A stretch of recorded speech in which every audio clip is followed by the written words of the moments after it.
Previously on Mafia, the Old Country. Enzo got promoted from mob enforcer to part-time babysitter.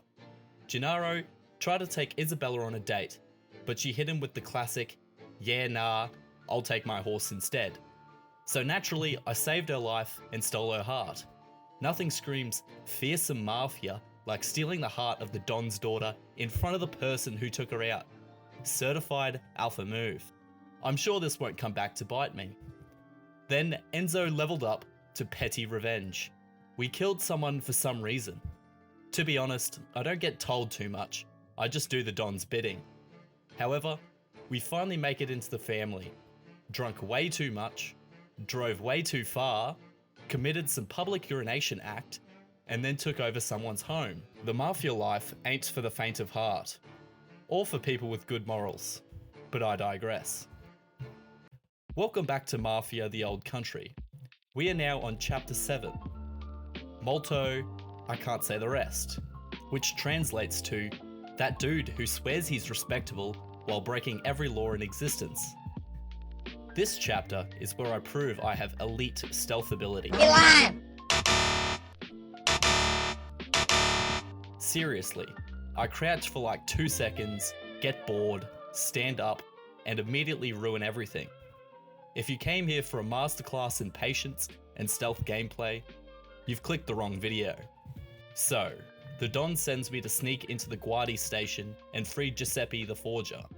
Apparently he's the bee's knees when it comes to printing fake money.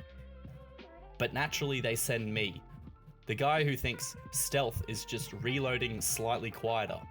Now, why is the saying bee's knees?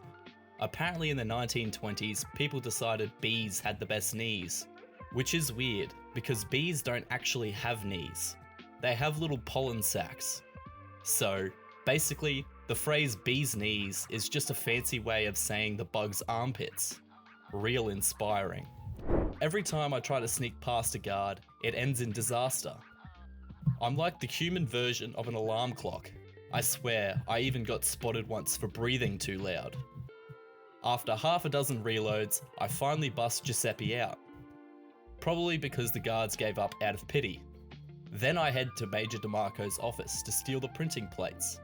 And this guy's obsessed with safes. I rush the codes, get them wrong, and basically spend 20 minutes proving I'd make a terrible bank robber. Of course, the alarms go off. And suddenly it's full chaos. The big final?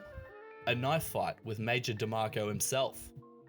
Spoiler, I'm still terrible at sneaking, but stabbing? Surprisingly excellent.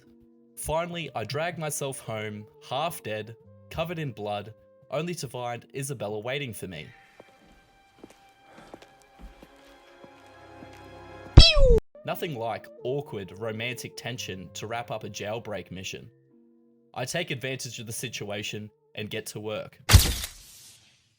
If you're enjoying me fumbling through stealth like a complete amateur, make sure to hit subscribe, keeping me from rage quitting the series and starting a career in the circus. So the Don wants me to prep a smuggled American car for a race. Naturally, my job is to tow it to Pascal's garage.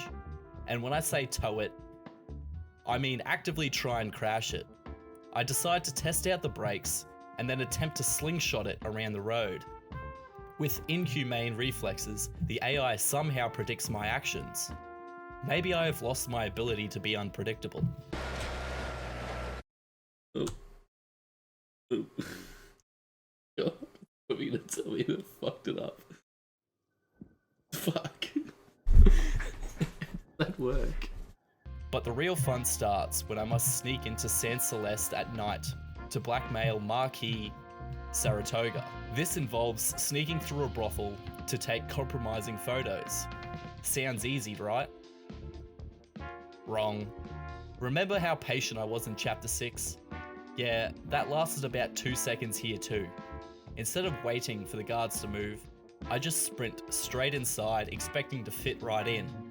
Shockingly, this doesn't work, and I decide to resist charging headfirst into danger. What do you guys think? What could this guy possibly be doing? After bribing the official to let us into the race, We decide it's time to test the car against a train. Yes, a literal train. Holy shit. Nothing screams subtle like drag racing the public transport system. But somehow, I managed to beat the train and unlock the achievement. Pretty sure it was more plot armor than skill. However, I take the win because why the hell not?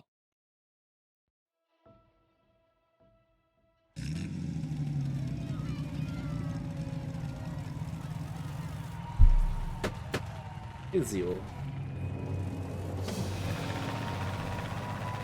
Leo's plan better work. This is everything's ready. So it's ready. Finally, the big race. I'm up against proper drivers. I'm gonna have to do my best driving. I plant my foot on the throttle, ready to show these little chumps who the true racer is. True. I'll be having that. Girlfriend will probably leave me too. What the hell? This never happened with the whole. What the fuck? Great start. It's about how you finish. Come on. Then, miraculously, the car shuts off and we're in last place. After stumbling around for a cool 20 seconds, we finally get kicking. Corners are optional, right? Because I'm pretty sure I've turned half of Sicily into speed bumps. Anyway, we managed to claw back the victory by taking some choice shortcuts and cross the finish line first. After the celebration photo with the boys, Isabella shows up at the docks. 1 second I'm celebrating my big win with the Huzz. Next second, Tino busts down the door screaming about traitors. Bro, read the room. Maybe let me finish before you drop some Mafia betrayal bombshell. But no, apparently La Umbrella sold us out, and we have to scramble to save Tannery. Nothing kills romance like organized crime and a sweaty guy yelling in your living room. And then Isabella just vanishes like full Houdini. She goes from leading lady to side quest NPC in about 3 frames. No explanation, no dramatic exit, just poof, gone. I guess she realized Enzo was about to do another stealth mission and thought, yeah nah, I'm out.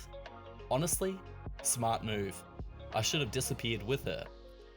So we kick off in my apartment, being told La Umbrella ratted out the Tannery. Plot twist, betrayal, yada yada. I get told to warn everybody. Go to the Tannery with Cesare, rescue Giuseppe, standard Mafia stuff. If your standards are gunfire, sneaking, and maybe regret. Stealth time again, and I complete the game the way it was intended for once. I know you're expecting me to say not, but I actually did it this time. Call it character development. We managed to reach the Forger room after some weird detours, because apparently I believed in exploring all the shortcuts. There's fog, shadows, gunfire, me hiding behind boxes like a coward. I help Cesare when he's pinned down, which involves me running into a room and tactically catching him to break his fall. Pew! The little runt escapes. Then the car chase. And by car chase, I mean I try to keep up, occasionally wreck into scenery, curse at tight turns, and pray the car doesn't flip. The fog doesn't help. Marcus disappears. La Umbrella plays hide and seek better than I do. But somehow, Cesare eventually finishes him off. Yes, with a shovel. A shovel. Mafia logic, baby. We then decide to have a quick little campfire, and we accidentally forget to remove the body from the wreckage. Oops. That's my bad. We do not care.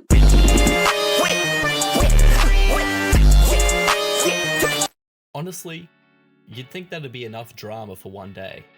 But nope. The Mafia never sleeps. And apparently, neither does Enzo.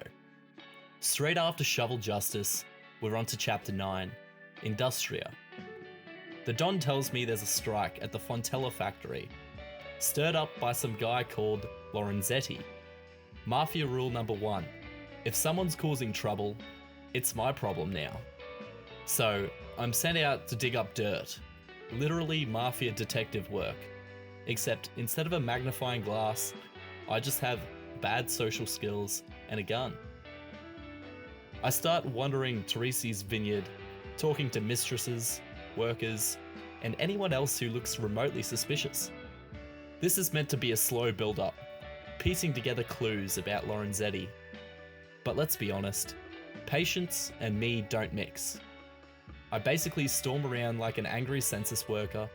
Hi, excuse me, tell me all your secrets or I'll knock over all your wine barrels. Eventually, I track down Lorenzetti's office. It's locked, of course. Because Mafia NPCs love locks more than I love ignoring stealth prompts. So instead, I'm sneaking in like a pro.